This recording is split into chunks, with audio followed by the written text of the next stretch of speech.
امریکی صدر Donald Trump Iran پہ حملہ کرنے والے تھے یا کرنے والے ہیں؟ آج کے ویڈیو میں اس سوال کا جواب دینے کی کوشش کروں گا، اور پاکستان کے وزیر اعظم عمران خان صاحب کابل کے دورے پہ گئے تھے۔ کابل وہ کیا کرنے گئے تھے اور کیا کر کے لوٹے ہیں،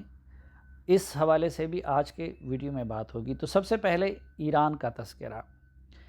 ڈونلڈ ٹرمپ الیکشن ہار گئے ہیں، لیکن پاپولرزم کے شکار لوگوں کا ایک مسئلہ یہ بھی ہوتا ہے کہ وہ بڑی مشکل سے ہار مانتے ہیں، اور پھر اپنی خواہشات کی تکمیل کے لیے وہ ہر حد تک جانے کو تیار ہو جاتے ہیں۔ ڈونلڈ ٹرمپ نے انتخابی نتائج کے بارے میں جو رد عمل دیا، اس کی امریکی تاریخ میں مثال نہیں ملتی،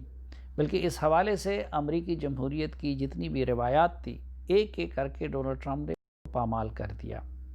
دوسری طرف خارجہ محاذ پہ گزشتہ سالوں میں ڈونلڈ ٹرمپ کی یہ کوشش رہی تھی کہ افغانستان ہو یا دنیا کا کوئی اور ملک ہو، وہاں پہ اپنی فوجی اخراجات کو کم کریں اور وہاں سے اپنی افواج کو واپس بلا دیں، لیکن ایران کے بارے میں ان کا نقطہ نظر بالکل الٹ تھا۔ ایران کے ساتھ انہوں نے پریزیڈنٹ اوباما کے دور میں ہونے والے نیوکلیئر ڈیل کو ختم کیا تھا، اور وہ یہ کوشش کر رہے تھے کہ ایران پہ دباؤ کو بڑھا دے۔ اب جب کہ جو بائیڈن اقتدار میں آ رہے ہیں، تو جو بائیڈن نے نہ صرف یہ کہ ایران کے ساتھ ہونے والے نیوکلیئر ڈیل میں بنیادی کردار ادا کیا تھا، بلکہ وہ پہلے سے یہ واضح کر چکے تھے کہ وہ ایران کے ساتھ نیوکلیئر ڈیل کو ریوائیو کریں گے اور ریوائیو کرنے کی کوشش کریں گے۔ اب ہونا تو یہ چاہیے تھا کہ جو بائیڈن کی جیت اور ڈونلڈ ٹرمپ کی ہار پہ ایران میں جشن کا سا سما ہوتا، لیکن درونی خانہ معاملات سے آگاہ جو لوگ ہیں وہ یہ جانتے ہیں کہ گزشتہ 2 ہفتے ایران میں بڑے ٹینشن میں گزرے، اور ایران کے جو سیکیورٹی کے حکام تھے وہ بڑے پریشان تھے،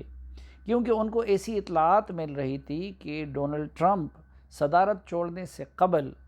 ایران میں ان کے نیوکلیئر تنصیبات کو نشانہ بنانا چاہتے ہیں،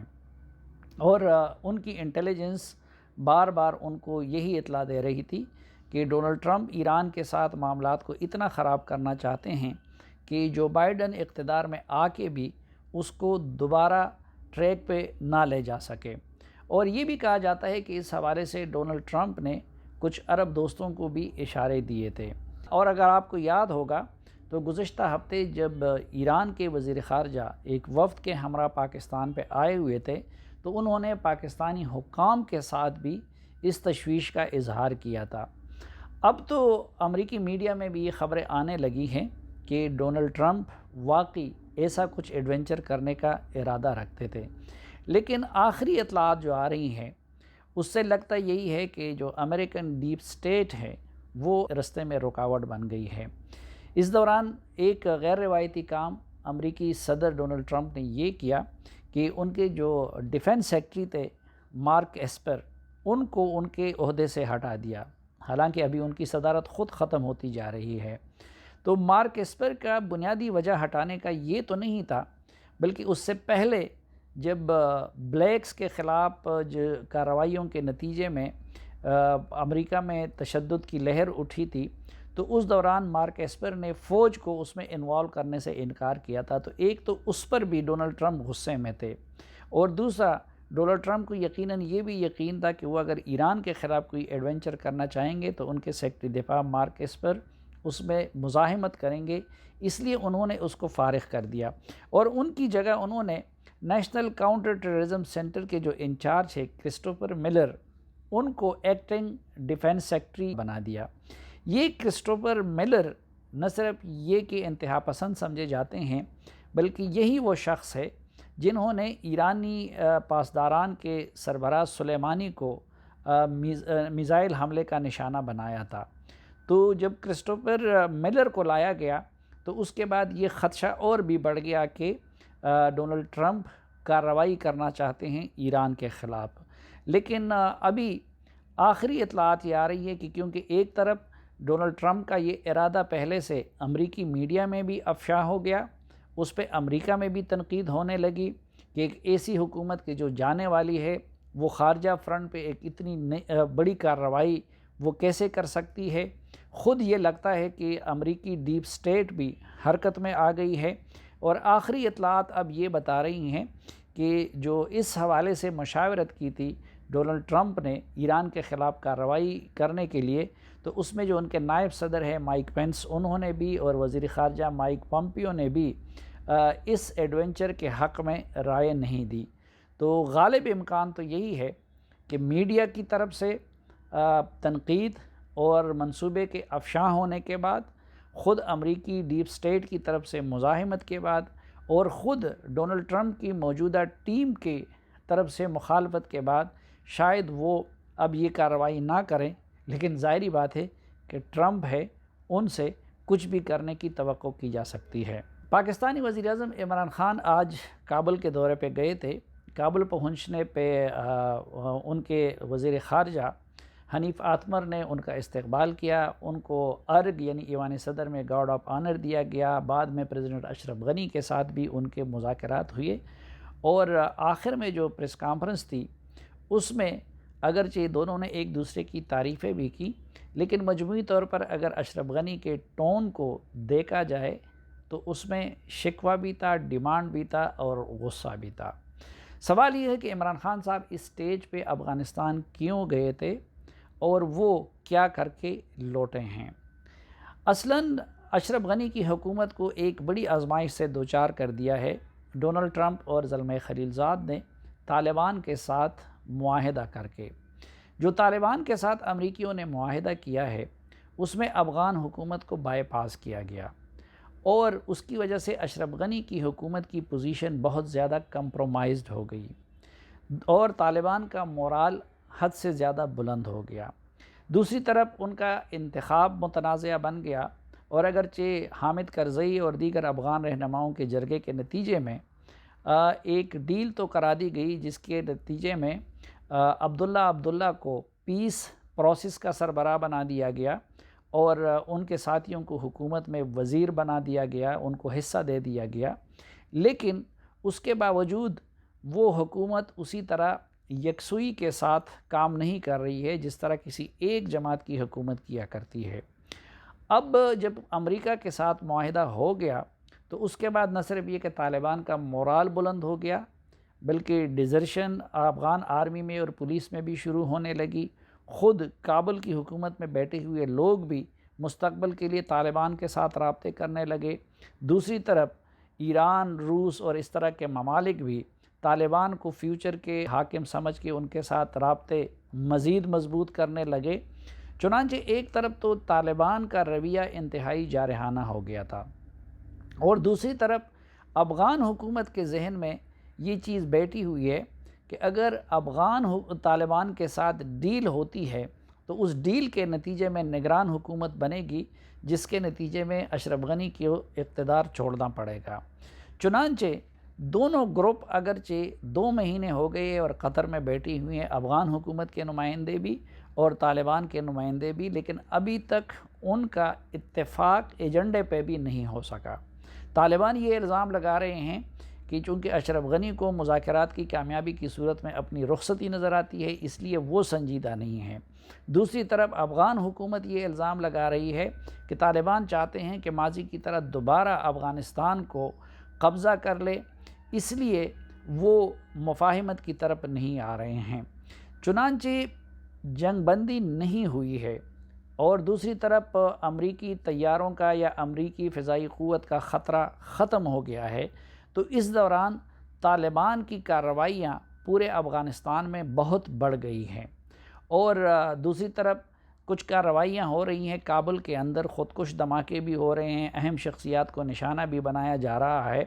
جن کو طالبان ڈس اون کرتے ہیں، اور طالبان یہ الزام لگاتے ہیں کہ خود افغان حکومت میں شامل کچھ عناصر یہ کام کر رہے ہیں تاکہ طالبان کو بدنام کیا جا سکے، لیکن افغان حکومت اور بالخصوص اس میں شامل امر اللہ صالح جیسے لوگ اس کے لیے طالبان کو مورد الزام ٹھہرا رہے ہیں کہ یہ حملے وہ کروا رہے ہیں، لیکن اس کی ذمہ داری کو قبول نہیں کرتے۔ لیکن ایک بات جو بالکل واضح ہے وہ یہ کہ پچھلے چند مہینوں کے دوران افغانستان کے اندر تشدد کے واقعات میں بہت تیزی آئی ہے، اور یہ خطرہ محسوس کیا جا رہا ہے کہ اگر سلسلہ اسی طرح جاری رہا تو کہیں ایسا نہ ہو کہ افغانستان 90 کے صورتحال کی طرف دوبارہ چلا جائے۔ چنانچہ اب اشرف غنی کی حکومت کی ایک تو یہ ضرورت ہے کہ پاکستان کی طرف سے اس کو انڈورسمنٹ مل جائے، اور دوسرا اشرف غنی کی حکومت اب بھی یہ سمجھتی ہے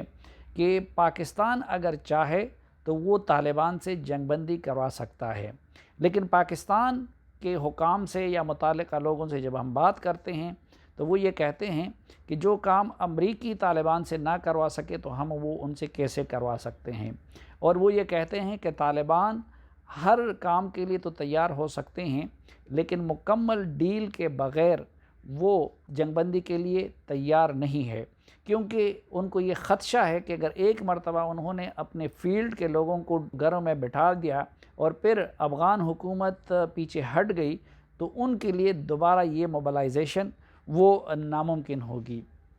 دوسری طرف کچھ کنسپریسی تھیوریز بھی جو مختلف فریق ہے، آج اشرف غنی نے بھی ٹرسٹ ڈیفیسٹ کی بات کی، تو ایک طرف جو اس دوران مختلف افغان لیڈر پاکستان آئے، مثلا عبداللہ کو پاکستان مدعو کیا گیا، پھر گلودین حکمتیار کو پاکستان مدعو کیا گیا، اسی طرح کچھ اور رہنماؤں کو بھی مدعو کرنے کا ارادہ تھا، تو افغان حکومت یہ شک کر رہی ہے کہ شاید پاکستان، امریکہ اور طالبان مل کے کوئی عبوری سیٹ اپ کے لیے رستہ بنا رہے ہیں۔ دوسری طرف پاکستان کو یہ شک ہے کہ شاید امریکہ طالبان کے ساتھ مل کے افغانستان کے فیوچر کے لیے کوئی نقشہ بنا چکے ہیں لیکن پاکستان کو آگاہ نہیں کیا جا رہا ہے۔ تو یہ شکوک و شبہات ہے کہ جو مختلف فریق ایک دوسرے کے بارے میں کر رہے ہیں۔ اب ایک مسئلہ یہ آ گیا ہے کہ ڈونلڈ ٹرمپ اور زلمے خلیلزاد کو تو جلدی تھی، اس لیے انہوں نے طالبان کو جنگ بندی پہ آمادہ کیے بغیر ان کے ساتھ معاہدہ کر لیا، اور اس وقت بھی زلمے خلیلزاد اس ریجن میں ہیں، وہ طالبان سے بھی مل رہے ہیں، مختلف لوگوں سے بھی مل رہے ہیں، لیکن ظاہر ہے کہ طالبان بھی یہ جانتے ہیں اور افغان حکومت بھی یہ جانتے ہیں کہ جب تک نئی ایڈمنسٹریشن سامنے نہیں آتی تو تب تک افغانستان کے معاملے کا کوئی دائمی حل نہیں نکل سکتا۔ اب انتظار ہوگا نئی ایڈمنسٹریشن کا اور نئی ایڈمنسٹریشن کی ترجیحات کا، لیکن اس دوران اب تشویشناک امر یہی ہے کہ اس میں 5 مہینے لگتے ہیں یا 6 مہینے لگتے ہیں، تو اس دوران افغانستان کا کیا ہوگا، کیونکہ افغانستان میں جنگ زوروں پہ ہے۔ طالبان کی طرف سے جب فضائی قوت کا خطرہ ختم ہو گیا ہے تو ان کی کارروائیاں بہت زیادہ بڑھ گئی ہیں، مختلف اضلاع کے ہیڈ کوارٹر کو بھی قبضہ کرنے کی کوشش کی جا رہی ہے، اور یہی تشویش ہے جس کی بنیاد پہ پاکستان کا تعاون حاصل کرنے کے لیے اشرف غنی نے آج عمران خان صاحب کو کابل کی دعوت دی تھی، اور عمران خان صاحب نے اپنے تقریر میں یا پریس کانفرنس میں ان کو یہ یقین بھی دلا دیا کہ وہ پوری کوشش کریں گے کہ افغانستان کے اندر وائلنس میں کمی لے آئے، لیکن میرے خیال میں یہ کام پاکستان نہیں کروا سکتا۔ اس سے پہلے امریکہ کے کہنے پہ بھی پاکستان نے پوری کوشش کی تھی کہ طالبان کو جنگ بندی پہ آمادہ کر لے، کیونکہ جنگ بندی کے بغیر وائلنس میں کمی نہیں آ سکتی، اور دوسری طرف طالبان جنگ بندی کے لیے تیار نہیں ہے، تو مجھے نہیں لگتا کہ آج دونوں طرف سے جو کمٹمنٹ ہوئی ہے ان کمٹمنٹ کو پورا کر دیا جائے گا۔ دوسری طرف طالبان کا موڈ یہ نظر آتا ہے کہ جب تک عبوری حکومت قائم نہیں ہو جاتی، کیونکہ وہ ابھی تک اشرف غنی کی حکومت کو لیجیٹیمیٹ گورنمنٹ ماننے کے لیے تیار نہیں ہے، تو تب تک طالبان جنگ بندی کے لیے آمادہ نظر نہیں آتے۔ عبوری حکومت صرف اس صورت میں بن سکتی ہے کہ اس کے لیے امریکہ بھی پورا دباؤ ڈالے اور خود اشرف غنی صاحب اس پہ آمادہ ہو جائے، اور اگر عبوری حکومت نہیں بنتی تو طالبان جنگ بندی کے لیے تیار نظر نہیں آتے۔ چنانچہ یہ ایک خدشہ ہے اور تشویش ہے، اور اللہ کرے کہ ہمارے یہ خدشے اور یہ تشویش بے جا ثابت ہوں، لیکن لگتا یہی ہے کہ جب تک جو بائیڈن کی حکومت اپنی ٹیم اناؤنس نہیں کرتی اور جب تک بین الافغان مذاکرات کے لیے فضا سازگار نہیں ہوتی تو افغانستان میں باوجود سردی کے تشدد کا یہ لہر جاری رہے گا اور افغان مرتے رہیں گے۔ لیکن بہرحال اگر اس سلسلے میں پاکستان اور افغانستان کی حکومتیں اور پڑوسی ممالک اپنا رول ادا کرے تو کسی حد تک وہ تشدد میں کمی لا سکتے ہیں، لیکن اس کے لیے ضروری ہے کہ یہ ممالک ایک دوسرے کے ساتھ اعتماد پیدا کریں۔